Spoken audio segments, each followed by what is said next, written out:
MLC का चुनाव जीतने के बाद भोजपुरी के पावर स्टार पवन सिंह की कुर्सी खतरे में है।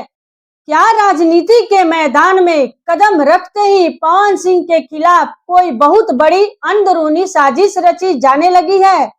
ये सवाल हम नहीं उठा रहे हैं, ये सवाल खुद पवन सिंह के उस बयान से पैदा हुआ है जो इस वक्त सोशल मीडिया पर आग की तरह वायरल हो रहा है। बलिया के मंच पर भारी भीड़ के सामने अचानक पवन सिंह का गला भर आया। उन्होंने जनता की आंखों में आंखें डालकर कुछ ऐसा कह दिया जिसने उनके लाखों फैंस की धड़कनें बढ़ा दी। गौर से सुनिए पवन सिंह की इस लाइन को। मैं किसी भी पद पे रहूं, किसी भी कुर्सी पे बैठूं, बट बैठाया कौन है? आपने बैठाया। मैं कहीं भी रहूं, कुछ भी रहूं, कुछ भी बन के रहूं, मालिक कौन है? आप। आखिर ऐसा क्या हुआ कि जीत का जश्न मनाने आए पवन सिंह को अचानक अपनी कुर्सी खोने का डर सताने लगा? आखिर क्यों उन्हें जनता के सामने आकर यह सफाई देनी पड़ी? क्या पावर स्टार को इस बात का आभास हो चुका है कि उनकी कुर्सी ज्यादा दिनों तक टिकने वाली नहीं है? आइए इस पूरे रहस्य से पर्दा उठाते हैं। पवन सिंह सिर्फ एक नेता नहीं है, वो करोड़ों दिलों की धड़कन है। जब वो मंच पर आते हैं तो जनता अपनी पलकें बिछा देती है।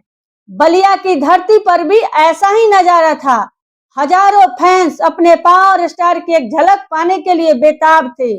लेकिन जैसे ही पवन सिंह ने माइक संभाला, हवा का रुख बदल गया। फैंस को उम्मीद थी कि पवन सिंह अपनी इस नई राजनीतिक पारी की खुशियां बांटेंगे, वो अपनी जीत का हुंकार भरेंगे। लेकिन इसके उल्टे पवन सिंह के शब्दों में एक अजीब सी बेबसी और अपनों से बिछड़ने का अंदेशा साफ नजर आया। जब उन्होंने कहा कि मैं किसी भी कुर्सी पर रहूं या ना रहूं, तो पंडाल में बैठे उनके सच्चे फैंस का दिल बैठ गया। फैंस को लगने लगा कि कहीं उनका पसंदीदा कलाकार राजनीति के इस दलदल में अकेला तो नहीं पड़ गया। क्या पवन सिंह को यह एहसास हो गया कि राजनीति में दोस्त कम और दुश्मन ज्यादा होते हैं? अब इस पूरे मामले के राजनीतिक एंगल को समझते हैं। राजनीति का एक नियम है, यहाँ उगते सूरज को सब सलाम करते हैं, लेकिन जैसे ही आप चमकने लगते हैं आपको गिराने की कोशिशें भी दुगुनी हो जाती है। पवन सिंह ने जब से चुनावी मैदान में जीत दर्ज की है, तब से कई बड़े बड़े सुरमाओं के समीकरण बिगड़ चुके हैं। तो क्या पवन सिंह इस बढ़ती लोकप्रियता से कुछ लोग घबरा गए हैं? क्या पर्दे के पीछे से कोई ऐसा चक्रव्यूह रचा जा रहा है जिससे पवन सिंह की सदस्यता या उनकी राजनीतिक कुर्सी को कानूनी दांव पेच में फंसाया जा सके? जानकार मानते हैं कि पवन सिंह का यह बयान कोई साधारण बयान नहीं है, यह उनकी जनता के लिए एक सीधा संकेत है। वो अपने फैंस को पहले से ही मानसिक रूप से तैयार कर रहे हैं कि अगर आने वाले दिनों में उनके खिलाफ कोई बड़ी सियासी साजिश होती भी है तो भी उनका और उनकी जनता का रिश्ता कभी नहीं टूटेगा।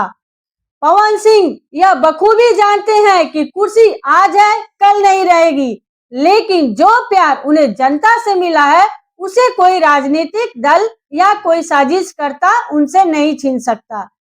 अब फैसला पवन सिंह के फैंस और जनता की अदालत में है।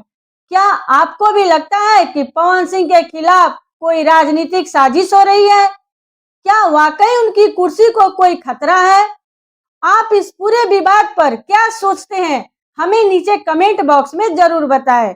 अगर आप भी पवन सिंह के सच्चे फैन हैं तो इस वीडियो को लाइक करें और हर जगह शेयर करें ताकि सच सबके सामने आ सके। हमारे चैनल को सब्सक्राइब करना ना भूलें, क्योंकि आपके प्यार से ही तो हम हैं। धन्यवाद।